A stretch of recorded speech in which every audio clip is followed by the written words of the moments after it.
Radio Simbirtuu.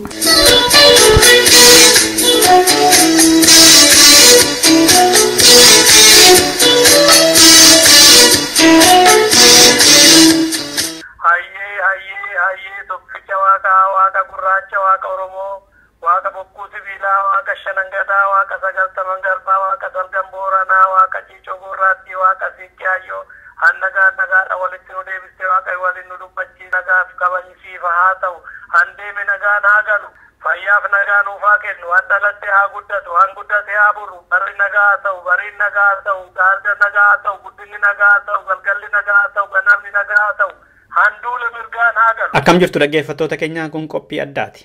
Qophii addaa har'a qabannee dhiyaanne keessatti haala yeroo ka ta'e tokkodha.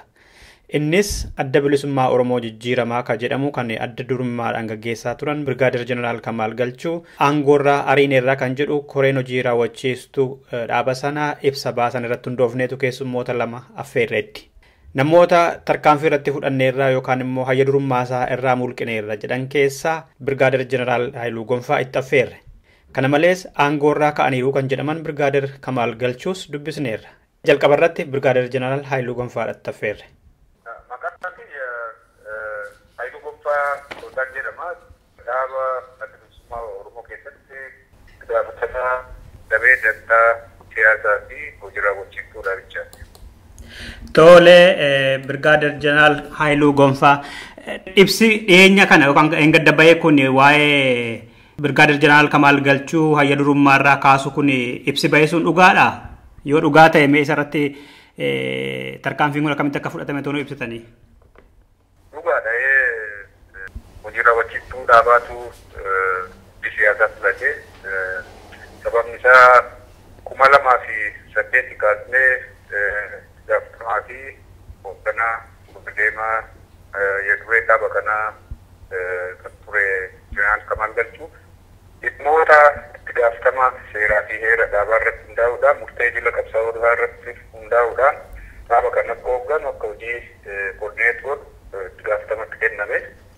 Itti gaafatamummaa kanaaf bifa garaagaraatiin akka koree hojii raawwachiistuu kolleektiiv liidarship hooggansa waloo akka kennu akka qajeelfamatti kan jiru.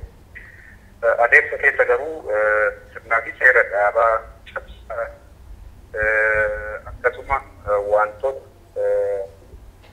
akka aangootti kenname sana cabsuudhaan deemaa ture kana akka sirreeffatu yeroo gara yerootti irratti hojjetamaa ture fudhachuu dhabuu isaatiin inni guddaani.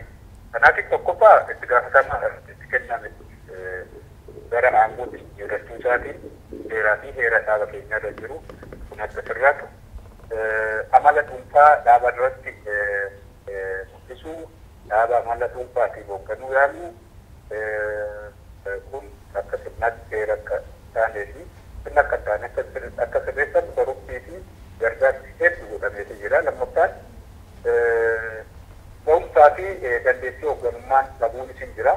So kun homaa jechuu miti. Kan ammoo hooggansa waaruutti akka galma ga'uudha kan akka dhaabaatti heerri jiru sirnum kamuu keessa kan jiru kana hanqinoota jiran kana gama hooggana walootiin guuttachuurra waa hunda ofiin raawwachuu waa hunda kana gochuudhaaf dhama'uu waan aangoo fakkaatan dhimma dhuunfaa olaantummaa nama dhuunfaa jalakkisiisutti waan goreef akka deemsa sirnaa fi seera dhaabaa keenyatti sirnan turre kan akka sirnatti deebisu gargaarsa hedduu godhameeti. Gama biraatiin dhaaba keenya Oromoo irraa fageessuu wantoota Oromoo irraa fageessan personaal dhuunfaadhaan tarkaanfilee fi barbaachisoo seeraa fi sirna dhaabaatiin ala fudhatu tokko akka sirreeffatuu fi dhaaba dhimma Oromootiin interestii Oromooti kan dhaabni dhaabatuu fi kan irratti akka hojjetu gargaarsis dhimmiinnis hoogganootaan beektota Oromootiin jaarolii Oromootiin qabsoo kana keessatti ga'ee guddaa namoota taphatan gargaarsa hedduu godhameeraa fi arfaffaa irratti tokkummaa mooraa qabsoo Oromoo keessatti buusuu fi tokkummaa dhaabbilee siyaasaa Oromoo wajjin godhamu keessatti adda durummaadhaan kan hoogganuun irra ture wanti kun akka shakkisu akka galma ga'u addaan ni gaafatus akka kaffalu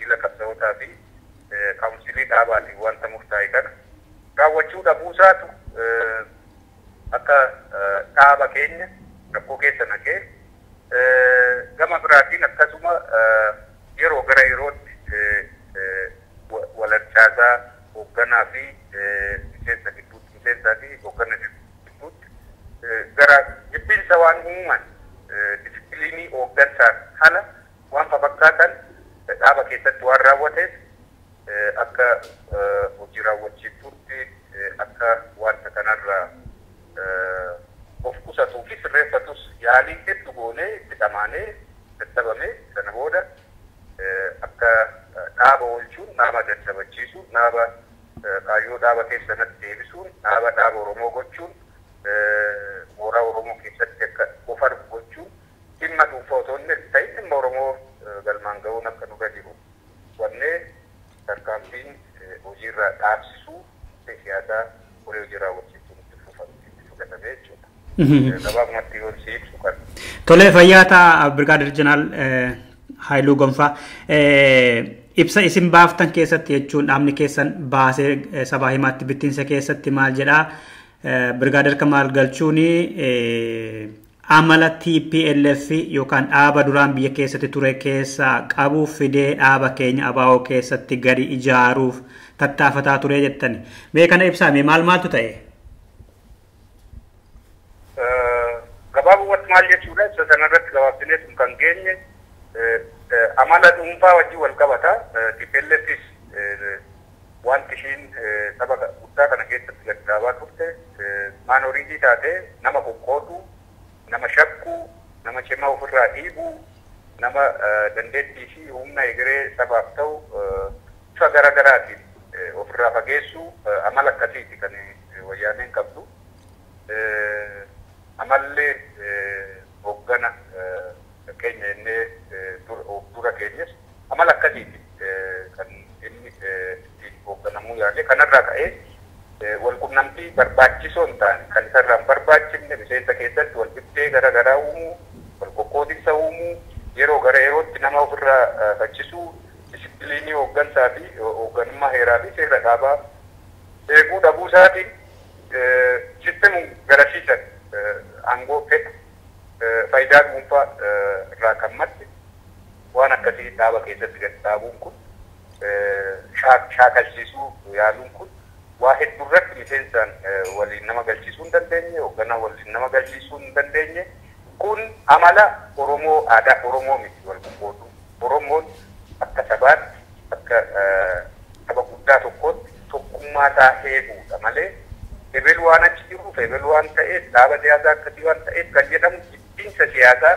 bifa kamiinuu mooraa Oromoo keessatti akka gadi dhaaban kana dursa hojjetamuun akka irra jiraatu himamus amala dhuunfaarraa isaarraa kan ka'e kana akka hojiitti fudhachuunsaa siisteema wayyaaneen ittiin Oromoo dadhabsiistuu fi akkasuma wayyaaneen ala jiranis dhaabbileen ammas Oromoo ija tufiitiin ilaalan sistema dheeraa dura waan kan akka sirreeffatu yaalamus waan akkasii maba'uusaa wallaalummaa irraa kan madde. Dhaabni keessan heeraaf seera qaba Birgaadir yoo qaba ta'e heerumaaf seera sanarratti hundooftaniitu amma aangoorraa ariitanii Birgaadir Kamaal Galchuu. Heeraaf seera qabna jechuun akka dhaabaatti wanta murtaa'ee jira. Imaammanni dhaabni hordofutu jira. Imaammanni dhaabni hordofu san sadarkaatti murtaa'uu qaba. Sadarkaa hojiitti hiikkatu qaba. Akkaataa ittiin hojii ittiin masakamu qaba. Kanaatiif tarkaanfiin isarratti fudhatame dhaaba seeraa fi imaammata dhaabaan ala waan deeme jennoo dhaabaan ala waan deeme jennoo dhaabaatiin ala deeme dhimma dhuunfaa dhimma dhaabaarratti appilaayii waan godheef kanaatiif dhaaba oolchuuf koreen hojii raawwachiiftuu nama dhuunfaa turii dhaabarraa of eeggadhu jettee gargaarsa gootee dadhabdee tarkaanfiin kun fudhachuun sirnumaa fi seera dhaabaati. Amma isinillee hoggaa jettanii galatooma hoggaa ibsitanii tokkummaa mooraa Oromoo keessatti fiduu kana dura dhaabbataa ture jettanii ibsa baay'irrattis tokkummaa mooraa Oromoo TPLF caalaa jibbaa ka jedhu ibsa baay'ee kana keessa jira. maal jechuudha kun dhaabbilee siyaasaa akka Oromoo walitti dhufne gochuudha moo akka dhuunfaatti nama jibbuudha moo Oromoodhumaaf hojii bamataa moo eenyuuf qabsaa mee dhaggeeffattoota keenyaaf ibsaa mee kana maa jechuudha Birgaader.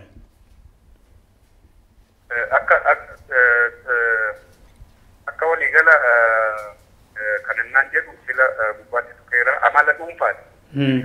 Yeroo tokko amalli nama dhuunfaa tokko sila kan hin jedhe yeroo hunda waa hunda natu godha wajjette waa hunda natu qabachuu qaba wajjette yookiin aarsaan si gaafatu tokkummaan si gaafatu kaffaluu qophii yoo ta'uu baatte fakkeenya bakka si gaafata yoo ta'e bakka kaffaluu qabda.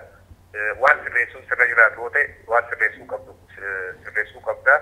Waan uummanni jedhu immoo fedha uummataa taanaan kan har'a ta'uun irra jiraatu har'uma gochuutu sirraa eegama. Isa kanaatiif waa hunda keessatti of arguu of amansiisa yoo ta'e dhimmi tokkummaa Oromoo dursan argatu. Dhimmi tasgabbii Oromoo dhimma argatu. Kun ibin isa duwwaa osoo hin ta'in dhaabbilee bira keessa hooggantoota amala hooggantoota dhaabbilee siyaasaa bira keessatti kan mul'atu. Isa birattis kun sirraa'utu irra jiraata. Waan tokkummaa Oromoo fiduu baarsaan kaffaluun sirra jiraatu akka dhuunfaatti kaffaluun sirra jiraata kan jedhu sana irraa ka'amee yaalii yookiin dhibbiin soorachaa deemee jecha akka dhuunfaa isaatii amma Oromoo waliigala jibbuurraa kan ta'e otoo hin ta'in maqaa fakkeetti aangoo waan fakkaattu wayii isarratti dhimmamuu isaaf dursa kennu dhimma dhuunfaatiin qabamuu political corruption kan jedhamu kana keessa galuu isaatu wanta kanaan isa ga'e sanuma ibsu. Koreen seeraa kee yoo jiraate koreen seeraa isa isaaniin gaafatee deebii isaan kennan jira laata maal jedhani amma komee kana yookaan qeeqa kana waggaatti dhiyaatu hin fudhanne fooyyessuudhaaf yaallellee kan jedhu kaaftaniittu. Koreen seeraaf to'annoo yaalii gooteetti wanta kana sirreeffadhu qajeeltoota adeemu imaammanni dhaabaa fi masakamni heeraa fi heerri dhaabaa cabsaa jirta. Kanaatiif sadarkaa dhuunfaa waaqteessuurra sadarkaa koree hojii raawwachiiftuu fi sadarkaa hoogganaa waloo gubbaa amma gadiitti ibsoon akka raawwatamu dhimmi imaammata dhaabaa kanarratti hojjedhu jedhameera. Kanas fudhachuu hin dandeenye faallaa kanaa amma isaa danda'anitti koree seeraaf to'annoo ignoor gochuu raasuu isaan bakka nama barbaadu bakka buusuu yaalii akkasii amma sitti ibsuuf barbaachisoos kan hin taane dirqamatti barbaachisoo hin taane waan fudhateef koreen seeraaf to'annoo jila qabsaa'otaatiin filatamte wanta kanarraa dhaabbadhu jettee waan ibse sana hojiirra oolchuu dhabuu isaatiin rakkoo kana keessa kan of naqe. Amma gaa kanaa booda koree hojii raawwachiistutu dhaaba sana gaggeessa akka ibsi keessan bahetti. Mee koreen hojii raawwachiistuu kun tokkummaa mooraa Oromoo fiduu qabna kan jettan sana fiduudhaaf itti hojjetamu akkamitti deemtu kanaa booda walumaa galattu? Tokkummaan uummata Oromoo waan amma gaaffii galuu miti. Durumaa kaasee akka jila qabsaa'otaattis akka kaawunsilii dhaabaattis waan murtaa'eedha. Imaammata atattamaan hojiirra ooluu qabuudha. Sirnuma dhaabbilee siyaasa amaluma siyaasa Oromoo keessattuu wal dhibbee dalgee horizontal conflict kan jedhamu dhaabbachuu qaba. Kun amma dhaabbannetti ana duwwaatu uummata kana waa godha. Ana duwwaatu fala. Ana duwwaatu waan jedhame sana galmaan ga'a jedhamu. Ilaalcha kanarra waliin gochuu dandeenya. Waliin waa tokko gochuu dandeenya. Dhimma waliin hojjennu kana tokko lama jedhamee lakkaa'amee dhimma waliin hojjennu irratti hojjechuu qabnaa kan jedhu imaammata dhaabaati. Imaammanni kun hojiirra ooluu dhabuu isaatiin kan inni komatame kan inni sadarkaa tarkaanfii kanarra ga'amee jira. Kanaatiif akka koree hojii raawwachiiftuuttis ta'ee akka dhimma imaammata dhaabaatti dhimma Oromoo irratti dhaabbilee siyaasaas haa ta'u garee dhimmi na ilaalla jedhus guddaa ta'e xiqqaa ta'e beektonni waan jedhan televizyiinoonni Oromoo wanti isaan jedhan dhaggeeffatanii akka qabsoo Oromoof ta'uu fi akka fedha Oromootti gaggeessuuf kaleessas qophii ture. Kana gochuu dhabuu isaatiin tarkaanfii fudhanneedha. Kana kan goonuuf nama dhuunfaaf otoo hin ta'in ofii otoo hin ta'in dhaaba kana bira waa'ee motoon ta'in kan dhaabbilee siyaasaa biraayis tarkaanfiin fedhiin akkasii kun bakka jirutti waa hedduu walitti dhufnee hojjechuu dandeenyaa kan jedhu habdii fi murannoo kanarratti murannoo guddaa qabna. Arsaan nu gaafatus kaffaluuf qophiidha. Garuu kanarratti dhimma Oromoo waloon hojjanna kan jedhamu haalli lafarratti gadi dhaabbatee jiraachuun murteessaadha. Kanarratti jedhu ammas kaleessas qophii namoonni baay'een miseensota dabalatee hoogganoonni qaama oliillee hedduutu dhaaba keessan keessaa yaa'aniiru. Maaliif laata Birgaadeer Haayiluu? Siyaasa tokko keessatti namni bahuun turuun mirga isaati. Garuu gadi bahuu achi bahuun fala miti. Nama jibbuu danda'u, adeemsa jibbuu danda'u sana sirreessuudhaaf dhama'uutu irra jiraata. Kun aadaa mooraa qabsoo keessatti baratamuu danda'a. Achi keessee waan sirraa'uun irra jiraate aarsaanis lafatu kaffaltee sirreessuuf dhama'uudha. Nu biraayis namoonni barbaaduudhaaf qabsoo kana keessatti gumaacha guddaa qaban gochuu danda'an abbaa guddaa qabsoo kana keessatti kaffalan kan achi bahanii jiru sababa mataa isaanii qabu. Akka dhaabaatti dogongora raawwatamee fi hooggansa kennamuun irra jiraatuu fi waan akka disipiliinii fi imaammata dhaabaatti hojjetu dhabuudhaan namoonni achi bahanii jiru. Isaan kun dogongoraa jechuudha.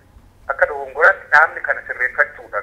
Tokkoffaa akka daandii sirriitti deemamu aadaan akkasii kun baratamuun irra jiraata. Dhaabni wanti dhaabbateef waan ta'u hundumaa qulqulluun raawwataa jechuun dogongorri jiraachuuma. Kanaatiif dogongora raawwatameef waloon sirreessinaa. Namoonni kana dura achi ba'an isaa ta'u, kana wadatti dhufan isaa ta'u, kan jiran isaa ta'u waan raawwatame sana dhaaba isaanii sirreessuuf akka Oromoo hin ta'a jedhanitti irraa dheertuudhaan yookiin irraa manatti galuudhaan yookiin irraa mufachuudhaan wanti ta'u hin jiru. Itti keessa ta'anii waan gochuudha. Kanaafis namoonni achi ba'an jiru. Sababni isaa inni guddaan maa inni itti quufinsa dhabuu natti fakkaata namoonni tokko tokko immoo dhimma dhuunfaa fakkaata. Dhimma qabsoo itti quufinsa maali? Itti quufinsa maali? Bulchiinsa hojii gaggeessitu? Quufinsuma akkaataa ittiin hoogganni kun itti hoogganu quufinsa namoonni akka dhuunfaatti hin qabnu jedhanii ba'anii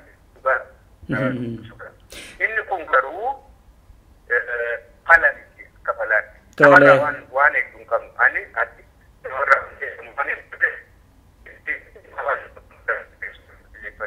falaa Tole fayyaa ta'a dhaggeeffattoota keenya Birgaadeer Haayiluu Gonfaa faanaadha kan mari'achaa jirru. Barasaa Hunda Gongoreen na sirreessitu Birgaadeer. Kaayyoo adda bilisummaa Oromoo Oromiyaa walaboomte ijaarra kan jedhu kan durii sana bara 2012 fooyyessitaniitu dhaabni keessan. Amma dura taa'aa keessan Birgaadeer Kamaal Galchuu sababoota kakkaaftan kanaaf irraa kaaftanii jirtan. Amma kaayyoo sanumaatiin masakamtu moo kaayyoo isa duriitti deebiftu moo akkam ta'a kaayyoon bara 2012 jijjiirtan sun Birgaadeer? Amma dhimma dhaabaati pirinsipilii jila qabsa.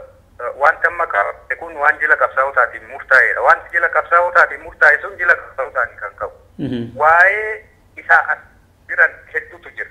Waan akkaataa ittiin amma waa'ee walabummaa Oromiyaa jiru yookiin kun ta'uu qaba kun ta'uu amma kun ajandaa miti qabsoo keenya. Ajandaa guddaa kan ta'u maal akkamitti waan feenu sanaa fi waan Oromoon feetu sana galmaan keenya. Isa kana gubbaa irratti dhaabni keenya waan lafa kaawwate qaba. Imaammata mataa isaatii qaba.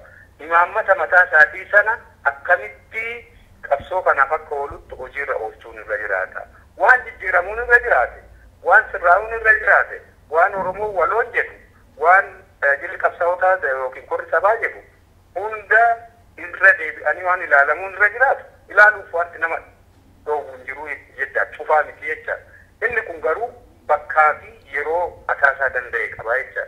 Inni guddaan kana faasiliteet gochuuf hooggana kana hubatee, kana mari'atee, kana namarraa dhaga'ee, kana sirnaan ilaaluu danda'u.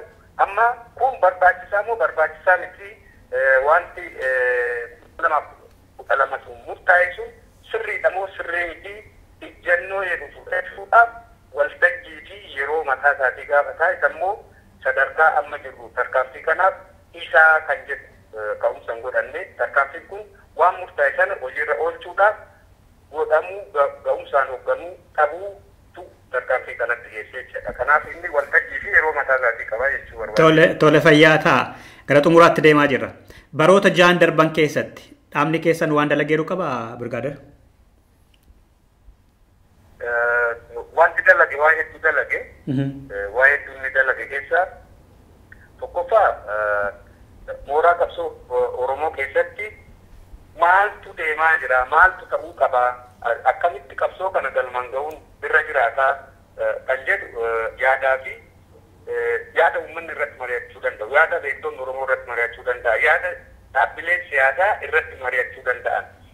Wanti calaluun irra jiraatu mooraa Oromoo keessatti akka calalamuuf ka'umsa ta'ee jira jecha. Maal jechuudha kun? Tokkoffaa walmakiinsa ilaalcha siyaasaa akka qulqullaa'u ta'ee jira jecha. Karaan kallattii qabsoon Oromootti deemuun irra jiraatu akkas yoo ta'e wayya kan jedhu kan dura wal makamee deemu lakka akkas ta'a. Ilaalchi wal fakkaatoon akka waliin deemu, ilaalchi wal fakkaanni wal makee akka hin deemne inni guddaan akka injifannootti kan ilaallu nuti yaada kana uummata biraan gaanidha. Yaada kana dhaabbilee siyaasa Oromoo akka dhaabbatanii ilaalan kan jechaa turan akka irratti cichan kan gamalachuurra dhaabbatan akka dara tokkotti goran haala mijeessuu keessatti guddaa taphatee jira jechuudha. Lammanni uummanni keenya dammaqee akka deemu akka ijaarsa guddaan godhamee jira. Ispeeshaalii biyya keessatti ijaarsi guddaan karaa dargaggootaas haa ta'u karaa maalii dhimma qabsoo Oromoo irratti akka ta'ee isaanii taphatan fedhaa fi filannoo mataa isaanii akka qabaatan. Kanaaf kana duwwaa si baasa otoo hin ta'in filannoo fi waan si baasuu danda'u qabattee diinaa fi diina keessa inni tokkicha irratti akka xiyyeeffattu kan jedhu kana galmaan ga'uu keessatti daandii banee jira. Injifannoon kana caalu hin jiru. Sana booda akkaataa adeemsaa fi kallattii isaa immoo abbaatu akka isaa ta'uu fi akka ga'umsaa fi dandeettii hooggana isaa fi kapaasitii miseensa isaatiif geessisuu danda'a jechaadha. Tole amma ibsa keessatti akka nu hubadhetti isa walmakee deemaa ture kaayyoo walmakee lama Itoophiyaa fi Oromummaa kan jedhu sanallee sababa taanee mooraan Oromoo gara lamatti calaleeraadha tokko kan jettan akkasii. Hello Brigaader. Injitee. Maalta lafti kana jechuudha tokko jalatti shabbantee deemu. Naagaleera. Kabiraa immoo biyya keessatti ijoolleen qeerroon dargaggoonni Oromoo akka isaan kaanii falmatanii ijaarameera akka jedhudha. Mee qeerroo biyya keessaa kana isintu ijaaree yookaan dhaaba keessantu dadammaqsee akka isaan mirga isaaniif godhatanii achi keessaa arga qabaa laata dhaabni keessan Brigaader? Beektaa amma waan asitti miidiyaan dubbatamuu fi dubbatamne adda baasanii ilaaluun guddaadha. Wanti guddaan namni keenya sana godhu dadammaqiinsaa fi ijaarsa malaa fi fala akkaataa itti ijaaraman haala mijeessu. Sana keessatti akkamitti akka dhimma waloo irratti dhimma diinaa irratti akka xiyyeeffachuun isaa irra jiraatu waltajjii mataa isaanii danda'e uumuudha. Akkaataa isaan gurmaa'anii diina irratti qabsoo gaggeessan haala mijeessamee jira. Kana hooggansis kennamee jira jechaadha. Kanaatiif eenyu fa'i akkamitti kennamee harka keessaa qabdu moo qabdu amma kanarratti. Tole dhiiseera. Mee gama waraanaatiin hoo maal gochaa jirtu yookaan waraanni jira yoo jiraate lafarratti waa godhamaa jira moo akkamii gama sanaan hoo? Gama waraanaatiin egaa wanti guddaan xiyyeeffannaan keenya akka dhaabaatti kan ture ijaarsa ilaalcha siyaasaa qulqulleessuudhaa kallattii qabsoo sirreessuudhaa kana irratti xiyyeeffannaan keenya. Waraana fakkeessii fi propagaandaa baay'ee kan irratti dhimma hin baane nuti waan waraana ta'u uummata ijaaruu fi uummanni gara qara dheewwatti mataa harka jijjiiruu danda'u gochuu irratti xiyyeeffannaan keenya inni guddaan jechaadha. Isa kana gara gaafkam gara qara waraanaa yookiin gara humnaatti jijjiiramaa yeroo fi bakkisaa murteessaadha. Kanaaf waraana fakkeessii achitti godhaa turre achitti turre kan jedhu waan akkasii kana aadaa akkasii kana ammaaf hin gaggeessine yeroo fi bakka isaas akkaataa ittiin ijaarsi keenyaas kanaaf muunee jennee Tole gaaffii lama qofannaafa tokko mooraa qabsoo Oromootti araara gochuudhaaf gama keessaniin gumaacha isin kan gootan haal duree qabdu dhaaba kaayyoonsaa isin fakkaatu faana moo kan isin hin fakkaanne faanallee haasa'uudhaaf fedhii qabdu dhaabni keessan? Waan tokko dhaabbilee siyaasa Oromoo hundaaf kan facaafne keessa yoo jiraate dhaabbilee siyaasaa Oromoo amma jiran keessa maqaa Oromootiin milkaa'soofna jedhan akka 80 kan ta'u dhimma waloodhaan hojjechuu dandeenyudha jechuudha. Kanaatiif akka dhaaba keenyaatti nuti al duree gootan malee kana gootan malee kan jedhu nama dhaabaaf dhiyeessine hin qabnu dhaabni biraas akka nu dhiyeessu hin barbaadu. Maal inni kan nuti barbaadnu tokkichi inni waloodhaan nu hojjechiisuu danda'u isaan kami isaan adda baafana. Inni garaagarummaa keenyaa yookaan kan isa kanoo akkamitti kan mariidhaan itti seenuudhaan ilaameedhaan eega mari'annee booda waan achitti hoogganaan hiikkachuu dandeenyu hin hiikkannu waan hoogganaan hiikkachuu hin dandeenyu uummatatti dhiyeessinee beektota Oromootti dhiyeessinee kan akkasitti hiikkachuun nurra jiraataa kan jedhu daandii isaa banuu malee miti al duree tokkoyyuu dhaabbilee kamuu wajjin mari'achuuf al duree hin qabnu namni biraas al duree akka nu dhiyeessu al dureedhaan wal xaxuudhaan mooraan qabsoo kun akkuma kana dura argaa turretti akka turu hin deemu. Kanaatiif al dureen namaa dhiyeessines hin jiru jechaadha. Al dureen nuti dhiyeessine mari'achuuf qophii ta'a. Ilaa fi ilaameedhaaf qophii ta'a kan waan biraan. Mee karaa nagaatiin gaaffii Oromoo deebisuun danda'ama? Dhaabbilee siyaasaa karaa nagaatiin qabsoonna jedhan kun isaan baasa akkasii yaaddanitti haalli amma biyya keessa jirutti galaaltan birgaadar. Dhaabbilee biraa keessallee akka dhaaba siyaasa tokkooti akka mata dhaaba kootiitti keessa galee dubbachuun xiqqoo natti ulfaata. Yaada isaa waggaa laaltan yaaduma isaa waggaa gamaggamtan haala siyaasa biyya keessa waggaa laaltan karaa nagaan danda'ama? Akkaataa yaada kiyyaatti namni karaa roga fedheenu ta'uu danda'a. Akka imaammataa fi jennoo kiyyaa fi dhaaba kiyyaatti karaa nagaatiin wayyaanee otoo humna hin ta'in achi kaasuun hin danda'amaa kan jedhan jennoo akkasii hin qabnu, imaammata akkasii hin qabnu. So warra kana nagaatiin qabsoofne jedhanii biyya keessatti qabsaa jiraniif ulfinaa fi kabaja qabna.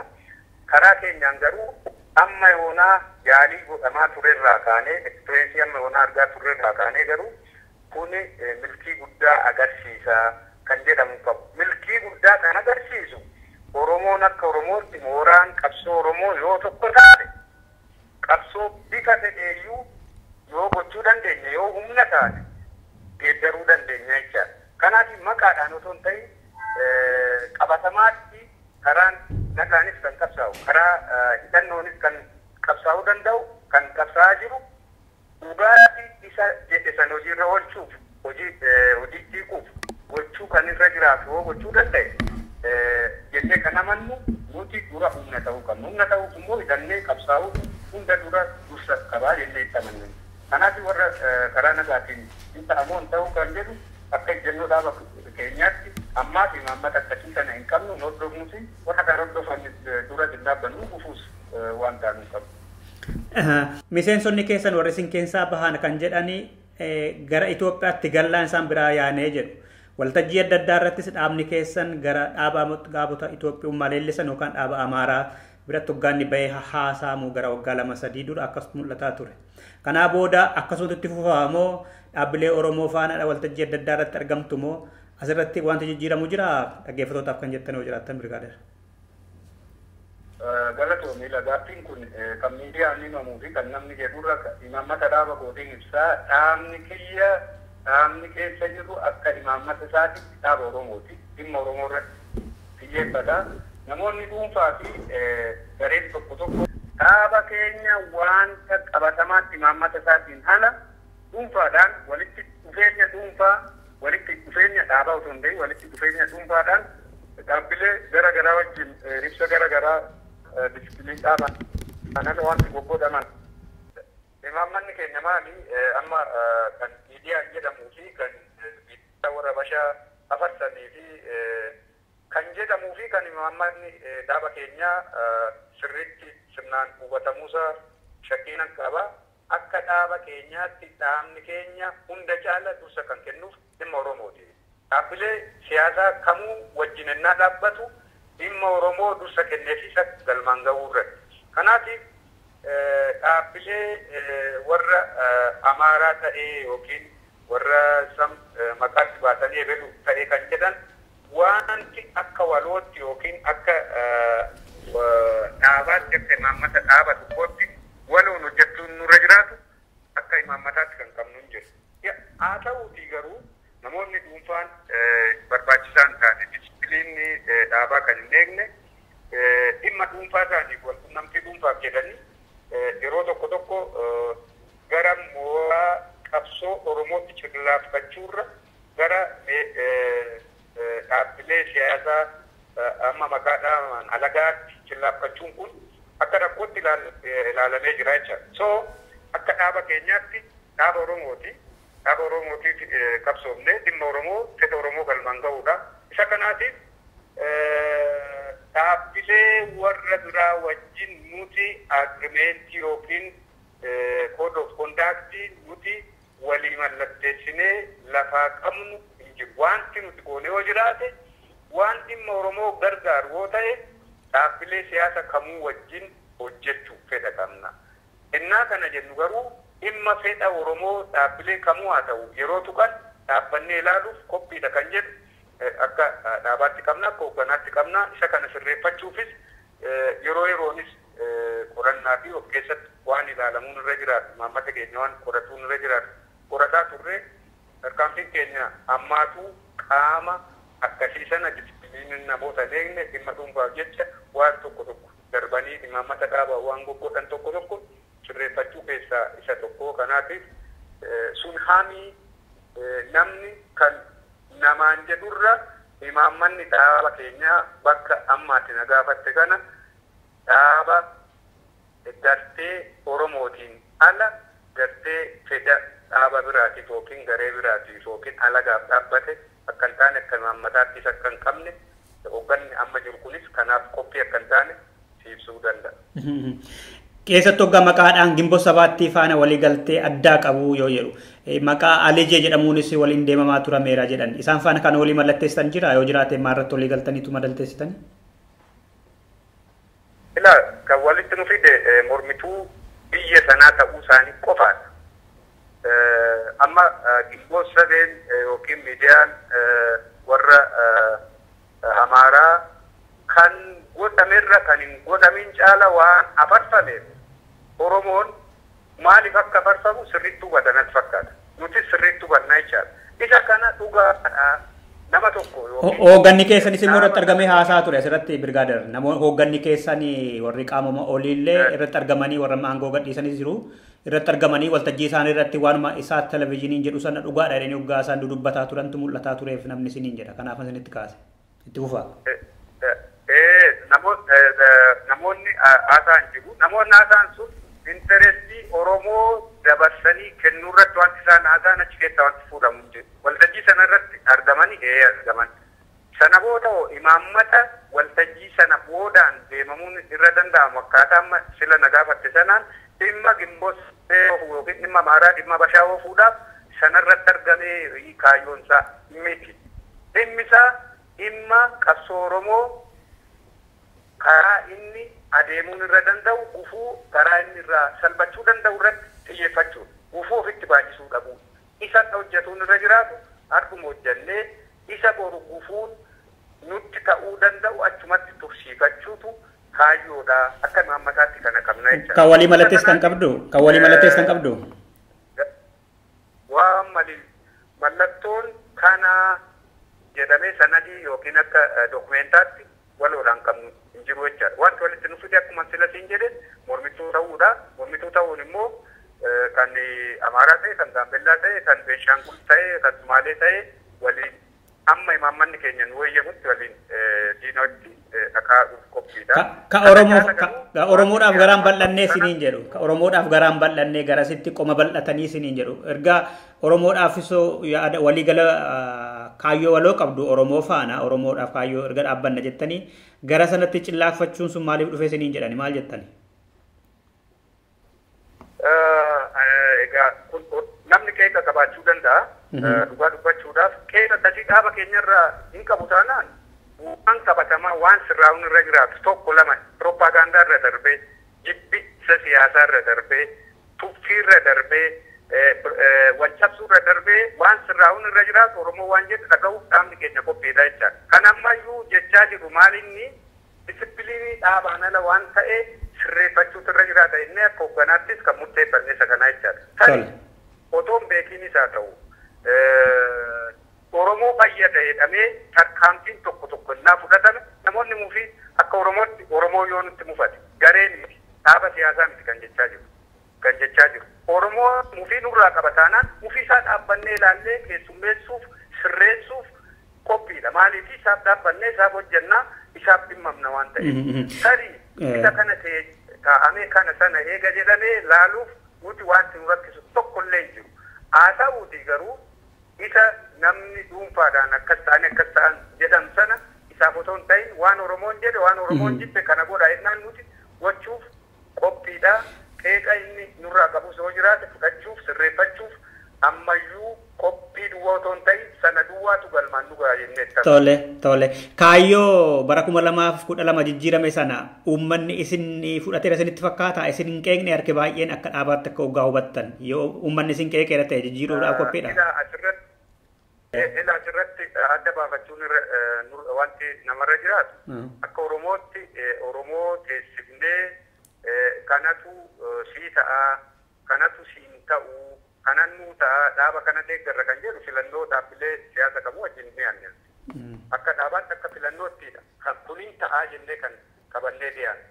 Kunin ta'uu lakkin ta'uu kan jedhamu dhaabbilee siyaasaa morman hin jiru gareen morman hin jiru jechaadha. Kun dhaabbilee siyaasaatiin mormuun mirga isaaniitiin deebiitti kennuun mirga. Akka Oromootti garuu waliigala wanti kun hojii seexanaati yookiin hin danda'amu waan yaadamuun irra jiraatetu yaadame kan jedhu deeggarsi namootiin kana yaada akkasii kana deeggaran 10,000 duwwaa otoo hin ta'in miliyoonoota. Haa ta'uutii garuu isa kana gochuudhaaf filannoon kanaaf kana duwwaadha jedhee nama nu dhaabni kenne akka dhaabaatti. Isa nuti qabanne kana duwwaas si baasaa yookiin isan dhaabni biraa qabate sana duwwaas si baasaa kan jedhu ejjennoon qabu. So maaliin ejjennoon keenya? Kuni akkasitti deemnee jirra. Kuni ammam nu deemsisaa. Uummata wajjin mari'attaa waan sirraa'uun irra jiraatu. Lakki kana dhiisaa kun hin ta'u deeggarsa kanaaf kennamuun irra hin jiraatu jedhamee sadarkaa kanatti eegalaalamee wanti sirraa'uun hin jiru jecha. Wanti gochuu dandeenyu waan yeroo fi qabsoo mataa kana gara fuulduraatti geessisuu danda'u hojiirra oolchuuf fedhaa fi hawwii qabaachuu qeeqa uummataa fudhachuuf qophii ta'uu akka dhaabaatti waan uummanni jedhe fudhachuuf ammas qophiidha. Waan mormi yookiin dhaabni siyaasaa biraa jedhe otoo hin ta'in waan uummanni jedhe fudhachuuf qophiidha. Dhaabni keenya kana keessummeessee waan sirreeffatu hoo jiraate sirreeffatu. Tole. Birgaadeer Haayiluu Gonfaa miseensa hojii raawwachiistuu dhaaba jijjiirama akka abaa'oo kanaan dura Kamaal Galchuutiin hoogganamaa ture. Haala ammaa yeroo isa xumuraa isaa haala ammaa sababni keenyi isa ibsa baastan irrattidha. Isa laalchisee yaada xumuraa qabaattan carraan isinii kenna kan jettan. Dhumarratti wanti jechuu barbaadu qabsaa'ota Oromoo fi uummata Oromooti. Hoogganni dhaaba kanaas ta'e miseensi dhaaba kana keessa jiru kan inni hojjetu kan inni hojjechuuf deemu kan inni waadaa galees saba Oromoo tajaajilu saba Oromoof hojjechu waan Oromoon fedhu fedha isaa duukaa deemu. So kana keessatti tarii wanta otoo hin beekamiin akka hoogganaatti yookiin akka dhaabaatti badiidha jedhamee uummanni bifa qeeqaanis haa ta'u bifa sirreeffatuun nurra jiraatu nu dhiyeessuu akka danda'uu fi kana sirreessuufis nuti qophii ta'uu keenya. Tokko lammanni tokkummaa fi tasgabbii mooraa qabsoo Oromoo keessatti deebisuudhaaf dhimmoota waliin hojjechiisuu danda'an dhaabbileen siyaasa kamii wajjin hojjechuuf akka dhaabaatti qophiidha. Kanaaf dhaabni biraas wanta tokkummaa Oromootiif gufuulee itti ta'uu danda'an nama dhuunfaa ta'uu danda'a nama garee ta'uu danda'a akkuma nuti tarkaanfii dhimma tokkummaa Oromoo irratti waan gufuun ta'uu danda'an of duraa fuudhanii karra bananii walitti deemnee dhimma Oromoo fedha Oromoo sana galmaan ga'uuf haa hojjennu. Garaagarummaan keenya xixiqqaadha. Waan waloon hojjennutu akka caalaa isarratti hojjechuuf qophii haa taanu. Jibbiinsa siyaasaa keessaa baanee waan waloo nu hojjechiisuu danda'u irratti haa xiyyeeffannu kan jedhuun dhaammadha galatoo. Tolee fayyaa ta'aa yeroo keessan fudhattanii haala yeroo irratti deebii bal'aa waan kennitaniif guddaa ulfaadhaa Birgaadeer kan gaarii galatoma. Kana dhageessaniittu dhaggeeffattoota keenya Birgaadeer Jeneraal Kamaal Galchoo maal jedhu laata isaaniinis dubbisneerra caqasaa. Beeksisa bahe yookaan immoo wanni faca'ee sanarratti Birgaadeer Kamaal inni aangoorraa kaafneerra jedhu irratti yoo yaada qabaattan gabaabsitanii naa himtu. Bareedaadha galatoomii kana naa kennuu beetiifi. Dursa jarmeenni waan namoonni godhan kanarratti walgahii kanaa murteessenna. Eenyutu kenna? Waan jarri godhan kana miseensota namoonni sadan kana godhan miseensota dhaabaati. Maaliif akka kana godhan jarmeenni kana irratti mari'ata. Walumaa gala namoonni amma achirra barreessan kun gabaabatti waggaa tokkoo fi namoota hojii didanii hojiidha haala turani. Dhimma isaanii waggaa guutuudhaan erga laalee booda xumuraa eega hojii dhaabdanii hojii keessan dhaabuu isinii fudhannee jirra jedheen dhaabni hojii dhaabuu isaanii beekumsa kenneefi. Erga kun godhamee guyyaa 3 moo 4 booda waan kana barreessanii kanaaf namoonni kana barreessan lafumaa ka'anii waan hin taane dalaganii isaaniifis gaariin turre. Hayyi tureen jarmaa kennaa heera kennaan kafilamuunillee kabuunillee qoraani. Isaan kana bareechanii beekuu jechuudha. Heera kenna irratti jilaan yookiin qoraan filamaa hayyi tureen abbammaa fedhe ol ka'eetu waraqaa barreesseedhaaf kabuusuuf kakaasuu miti. Isaan achirratti akka barreeffamee jirutti tarkaanfii siyaasaa fudhanneedha kan jedhanii tarkaanfii siyaasaa akka dhaaba keessanitti fudhachuun danda'ama moo hin danda'amu? Tarkaanfii siyaasaa hoggana siyaasaatti fudhataa hogganni jarmaa kanarratti immoo dhimma hogganaatiin murtee kennuu danda'u kun sabaati. Kanaaf namoonni ofiiyyuu jarmeen hojirraa dhaabuu talaa ergee fi deebi'anii kana hoo barreessan kun bifa kamiinuu waan jabuu taatiin miti jechuudha. Nu kanarratti haasa'u nu qaanfachiisaa dhugaa dubbachuudhaan waan namoonni godhan kanarratti tarkaanfii siyaasaa fudhachuu hin danda'anii tarkaanfii siyaasaa dhimma isaanii dhuunfaa fudhatanii waggaa tokkoof jarmaan ala fuudhanii jiru. Ufuma isaanii dalaga dhaaban immoo isintu dhaabsisa laata dalaga isaaniin? Waggaa guutuu ufumaa dhaabanii hojii jarmaa hojjechuu didanii ofii isaaniitii jarmaan ala godhanii fi dalagaan ala godhanii waggaa guutuu jiraatanii torbaan darbe keessa immoo gumiin sabaa erga yeroo dheeraa waa'ee isaanii obsee booda hojirraa dhaabuu isaanii kana seeressinuu fi jedhe walgahii godhatee gumiin sabaa walgahiirraa dhaabbachuu keessan isinii beennee jirraa walgahiirraa dhaabbachuu keessan seeressinee jirraa akkuma isin murteeffattanii hojirraa dhaabbattanii jirtu. Kana achi immoo miseensummaa dhimma keessan ilaallatu murtee dhimma keessan ilaallatu walgahii godhatee gumiin sabaa murtee itti kennaa jedhameeti dhalaan dhiyoo barraa'ee fi ka dhaaba keessaa jechuudha. Achirraa hojii dhaabuu waggaa guutuu fi isaaniiti filannoo isaaniiti hojii didanii. Gumii sabaa isin qaamaan walgeessaniitu teessan immoo yoo teessan eessattuu teessani? Yeroo baay'ee telekonferensiidhaan goonaa bakka namni baay'een jirutti immoo walgaheeti wagganni walgahii godhata. Inni ammaa kun karaa teeleeti jechuudha. Telekonferensiidhaan haalli qabsoodhaa keessa jiru yeroo hundaa kanaa miti hojii gurguddaa dhaabaallee bifuma saniin geggeessina yeroo baay'ee waan ta'e. Okay. Kan isaan isin himatan achi keessatti Birgaadeer Kamaal aangoorraa ari'amuu kan sababaatti ibsame keessaa amala dhuunfaa dhimma dantaa qabsoo dhuunfaaf naanneffachuu miseensa irratti ijaaruu tokkoomuu mooraa qabsoo Oromoo Tigree caalaa jibbuu dantaa dhuunfaaf dursa kennuu kan jedhu jira. Asirratti maal jettani? Kun yaada namootaati namni silaa karaa dogoggoraa filate wanti inni jedhu inni filate san waan isaa fakkeessu filata jarmeen kenna. Gumii sabaa miseensa 51 qabaa miseensa qabaa koree jiraawwachiisuu qabaa warroonni kana jedhanii walgahii gumii sabaa keessatti illee waan ofii barbaadan yeroo garagaraatitti ibsachaa turanii gumiin sabaa immoo yaada isaanii otoo nugguriin akka isaan bal'inaan yaada isaanii walgahii gumii sabaa keessatti ibsatan taasisaa ture. Yaada walgahii irratti dhiyaatu immoo sirna jarmaa kennaatiin ramariin bal'aan yoo godhame booda sagaleedhaan murtaaya. waan sagaleedhaan wayyabaa murtaa'u kana fudhachuu diduudhaan jechuudha jalqaballee hojii nala ka'uuf godhani. Egaa sirni jarmaa kennaa wayyabaan deema waan ta'eef sagalee wayyabaatiif namni hin bitamne immoo wayyamni immoo murnaaf hin bitamu. Kun heera cabsuudha sirna jarmaatiinis deemuu diduudha kan isaan godhanis kana kan yeroo baay'ee gumii sabaarra deebee ilaalee jira. Fakkeenyaaf kaasuu dandeessu ani isaan amma fakkeenya kaasaniiru amala dhuunfaan isaan jedhan fakkeenya tuttuqaniiru isin immoo fakkeenya kaasuu dandeessu ani isaan gumiin sabaa yookaan harki wayyabaa murteesse isaan immoo fudhachuu didan maal fa'i fakkeenyaaf? Fakkeenyaaf wanti wayyabaan isaan bitamuu didanii hokkara kanallee keessa seenan hojii dhimma biyya keessaa kan ilaallatu ifatti wanta jarmeenni kenna murteessee jira jechuudha.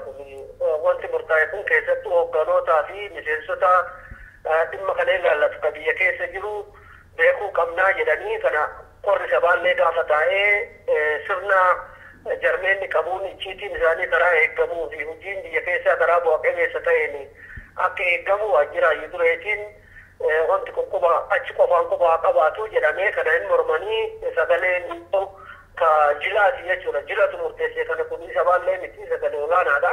Namni sagalee jilaa dura dhaabbachuu danda'u irra jarmaa kennaa keessatti hin jiru tokko kana dura dhaabbatanii lammaffaa hirmaannaan miseensota hogganoota biyya keessa jiranii akkamitti murtee jarmeenni kun dabarsu irratti haa mul'atu kan jedhutu ture.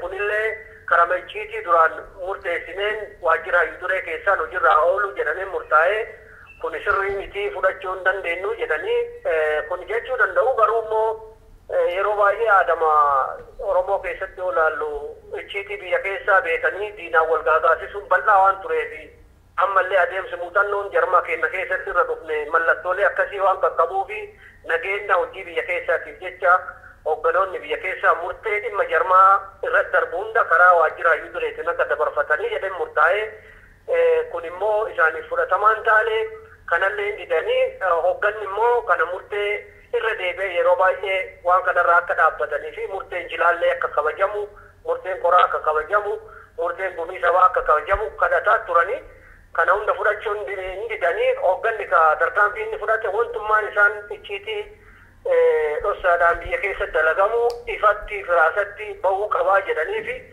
jarmaa gaaga'uu fi ta'uu malaa ka jedhu shakkirraa ka'ee hogganni wanti kun akkuma duraan murtaa'etti adeemu jedhamee murtaa'ee jechuudha. Gurguddaan isaan akka mufatiitti kaasanii waan kana godhan kana ani immoo hommataa dhaaba kana waan ta'eef wanta jilli murteessee fi gumiin sabaa murteesse raawwachiisuun dirqamaa jechuudha. Namni kanatti hin bulle sirna jarmaa kanaatitti nama bulu waan hin taanee fi yeroo baay'ee kun akka raawwatamne qooda mataa kiyyaa kennaa ture. Kanaaf ta'a ka isaan waan nuti barbaannu kana nu godhuu hin dandeenye jedhanii mufachuu malu kun immoo sirna jarmaa cabsuudha waan ta'eef jarmaallee diinaaf gaaga'uudha waan ta'eef adeemsa akkasii yoomiyyuu ka fudhannu hin ta'u. Mee namoota sadii jettan kun gahee qoodama dirqama isaan isin dhaaba keessan keessatti qaban maal maalidha maqaan haadhaati Birgaader? Ani hin beeku ka isaan yoo ibsatan malee nuti tokko gaafatamaa siyaasaa ture tokko immoo beeksisa ture tokko immoo birkii keessa warri amma barreessan kun birkii keessa namni Awurooppaarraa barreesse namoonni sun Birgaader Haayiluun maal turani dirqamni isaanii? Siyaasa ture. Dr. Nuuroo noo? Beeksisa ture. Obbo Dhaabaa noo? Obbo Dhaabaan birkii jarmaa alaa keessatti ramadamee ramaddii isaa damee alaatti beeka. Isaan kun hojii raawwachiistuu keessa jiru moo jiran? Haayiluuf Nuuroo hojii raawwachiistuu keessa jiru inni kun miseensa gumii sabaati malee hojii raawwachiistuu keessa hin jiru. Amma kan walgahii isaan sadan qofadha moo akkasin quba qabdanitti qaamni hooggana keessan keessaa namni walgahii tarkaanfii kana fudhate irratti hin jiran isaan sadan qofaa? Ifatti ka of labsan isaan kan nuti beeknu ka jarmeenni immoo tarkaanfii irra fudhate nama 5. Ka biraan nama 2 tafe jechuudha. Kan hin dhahamne maqaan. Dhaabni keessan koree hojii raawwachiistuun miseensa meeqa qaba Birgaader? 12 qaba. 12 keessaa amma kan isin faana jiru meeqadha? Duraanis warri babbahan jiru waan ta'eef. Lakki kan nu biraa bahin jiru koree hojii raawwachiistuu 12 guutuudha.